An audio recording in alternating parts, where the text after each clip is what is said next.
Disons que cet hôpital a été créé en 1980 par le professeur Hubert Parès avec quelques praticiens africains. Au début, c'était un modeste centre de soins anti-lépreux, parce qu'elle avait eu déjà mené beaucoup d'études biologiques sur la lèpre au niveau de l'Université de Dakar, dans le cadre d'un centre dénommé Centre de recherche biologique sur la lèpre, au niveau de la faculté des sciences, qui était un institut de faculté. Et là-bas, c'est là-bas qu'elle avait réussi pour la première fois au monde à cultiver le bacille enseigne. Et c'est de fil en aiguille qu'elle est parvenue à faire des antibiotiques sur la plante africaine là. Et c'est ça qui a conduit vraiment à valider cette idée de création de cette université, de ce centre de médecine traditionnelle africaine. Après cette expérience aidant, donc les gens sont venus un peu partout pour se soigner la lèpre, parce qu'il faut dire que dans le contexte des années 80, la lèpre était un cas de santé publique, c'est-à-dire que la prévalence dépassait 2% pour 1000 la population. Donc, vous comprenez, ce n'est plus comme aujourd'hui. Avant, vous allez au niveau des parvis des églises, dans les rues de Dakar, un peu partout, vous avez des lépreux, vous les voyez, ils étaient exclus de la société, clairement, des gens marginalisés. Et quand on a voulu créer ici carrément une sorte de village, on a intégré tout, les gens étaient pris en charge, ils étaient venus avec leurs enfants, ils étaient venus avec leurs épouses. Des communs se sont mariés ici, on fondé des familles ici, on a créé une école. Et on a pris aussi des élèves dans les villages de reclassement social. Parce qu'il faut dire qu'au Sénégal, les patients lépreux étaient parqués dans ce qu'on appelle des villages de reclassement social. Voilà, donc depuis 1949. Donc on a pris des élèves, des jeunes qui étaient là-bas, qui étaient vraiment en marge du système, parce que la lèpre, selon les manuels, la lèpre étant contagieuse, donc ces enfants ne devaient pas être mélangés avec des enfants des gens soi-disant importants. Donc ici, on a voulu rectifier plein de choses, non pas seulement sur le plan thérapeutique, mais aussi sur le plan social. On a donné une dignité, du travail, et puis gagner leur vie sur le front, et puis on les a traités. Et les enfants aussi, aujourd'hui, on a des médecins qui ont été formés dans cette école. Nous avons des cadres du ministère des Finances du Sénégal qui ont été formés ici. Mais c'est que malheureusement, nous avons beaucoup d'enseignants, nous avons beaucoup d'infirmiers. Mais le problème, c'est que nous remarquons toujours qu'il n'y a pas ce retour. Il ne revient pas nous voir. On ne comprend pas. C'est comme s'il y avait une honte de dire que j'étais passé ici ou alors que j'ai fait mon examen ici. Ça nous a toujours échappé. Comprendre.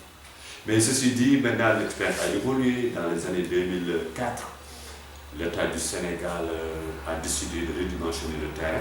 Les 80 hectares sont repassés à 10 hectares. Ils ont encore amputé de 3 hectares. Donc du coup, aujourd'hui, on se retrouve avec 3 hectares. Autour de 7 hectares. Voilà. Nous avons essayé de chercher de nouveaux partenaires pour pouvoir pérenniser l'activité, parce que les premiers bailleurs ont fui avec cette instabilité foncière. Ils n'ont pas compris comment une structure qui marchait, qui bénéficiait de l'aide d'un peu partout et qui travaillait très bien, un beau jour que l'État du Sénégal lui-même se met vraiment comme ça, en travers du chemin. Ils sont partis donc, il a fallu rebâtir l'activité depuis 2005. C'est ce qu'on essaie de faire depuis 2005-2006, c'est ce qu'on essaie de faire. Aujourd'hui, avec la collaboration des médecins européens, on est parvenu à à nous concentrer davantage sur le plan thérapeutique même. Vraiment être un centre de médecine traditionnelle tout court, c'est-à-dire proposer des réponses concrètes à des problèmes concrets qui nous sont posés par les patients. C'est pourquoi aujourd'hui, nous sommes vraiment très avancés dans le cas de Lyme. Les maladies Lyme, nous sommes vraiment sur le cancer, puis nous avons également arrangé les choses en termes de protocole.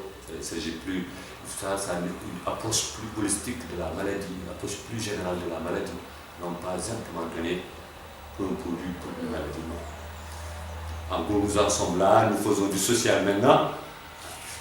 Cela veut dire ce que ça veut dire, mais il faut avoir les moyens d'aider aussi si on veut aider, si on veut continuer à aider. Voilà, on est là, donc nous sommes à la croisée des chemins. Voilà.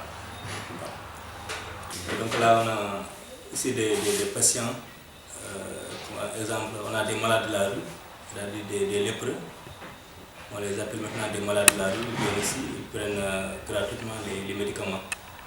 On a aussi des personnes de troisième âge qu'on reçoit ici. Et les soins sont gratuits également aussi. Sinon, vous avez vu tout à l'heure, il y avait des talibés qui étaient ici aussi. Et ces personnes-là, on les traite gratuitement également aussi. Oui, ça se tient. Ici, c'est toujours social. Nous n'avons jamais voulu, depuis que Mme Paris a disparu, mais on n'a pas changé vraiment de ligne. On se veut toujours, donc, j'ai été privé, comme il disait, on se veut vraiment œuvrer dans le social. Parce que nous sommes également une structure reconnue d'utilité publique par le gouvernement sénégalais, par le décret 85 327. Donc, on doit respecter cela. On n'a pas eu ce statut pour rien. On doit continuer ainsi. Donc, cette école, c'est 5 000 francs, 3 000 francs.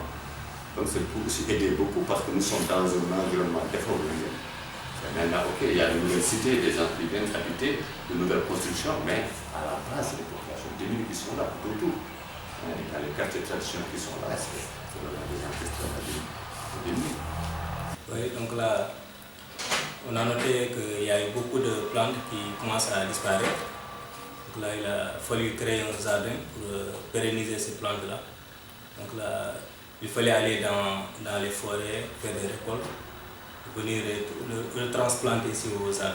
Donc là, nous avons vraiment beaucoup de plantes qu'on a ici et qu'on ne retrouve nulle part ailleurs. Donc là, c'est un peu cette politique qui nous a poussé à avoir ce jardin. Et aussi avoir des plantes dont on a besoin pour utiliser ces produits-là et les soigner avec. Voilà pour la création du jardin. Parce que l'expérience, elle a été lancée en 2005. Parce que 2005, justement, on était en plein redimensionnement foncier. Et tout, si vous voulez, tout ça, c'était nos terrains de récolte. Donc on n'avait pas besoin vraiment d'aller loin pour chercher des plantes. Et après, on s'est retrouvé avec ce problème-là. Il fallait sécuriser notre approvisionnement médicamenteux en plan de base. Donc du premier coup, c'était d'abord faire un jardin, faire des cultures de plantes pour pouvoir avoir au moins une certaine autonomie. Parce qu'on ne pouvait plus se permettre d'aller acheter des produits au marché par tonnes, non, donc, ensuite, on a continué, on a essayé, comme Moussa l'a dit tout à l'heure, à introduire de nouvelles espèces, à agrandir les choses. Voilà. Mais aujourd'hui, premier résultat qu'on a aujourd'hui, nous sommes en autonomie en tisane. Si vous voulez, toutes les tisanes qu'on fait ici sont faites par le plan de création. On n'a pas besoin d'acheter quoi que ce soit en matière. Et c'est ça qui nous aide à aider. Une des parties, c'est ça, c'est une partie de l'autofinancement. L'autonomie en général, parce que nous cherchons ça. Ben, disons que, écoutez, vous savez que la médecine traditionnelle, là, c'est un recours de population.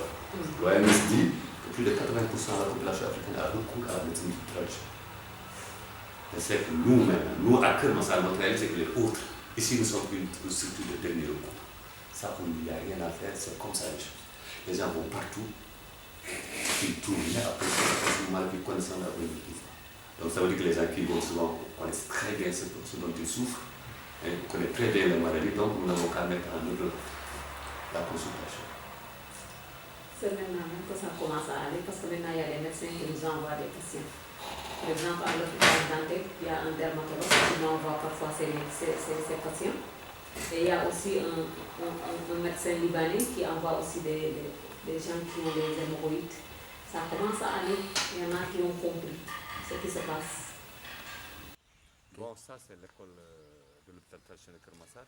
Au début, elle a été créée pour recueillir les fils des patients lépreux qui étaient stationnés dans la zone. Et à la suite, quand il y a eu le démantèlement maintenant du périmètre, on a conservé ça pour les premiers patients aussi qui sortent de l'école, qui ont été les premiers enseignants, pour qu'ils continuent à travailler. Et maintenant, nous récupérons les jeunes des zones environnantes. Là, nous nous singularisons par des prix très modiques, parce que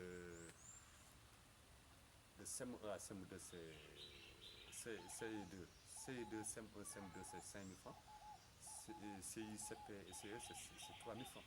Donc c'est vraiment abordable, c'est pour que les enfants, et plus une garderie d'enfants. Voilà, et c'est vraiment pour aider, parce que c'est une zone aussi où il y a beaucoup de populations démunies. Voilà, nous nous inscrivons toujours dans ce cadre social. Voilà.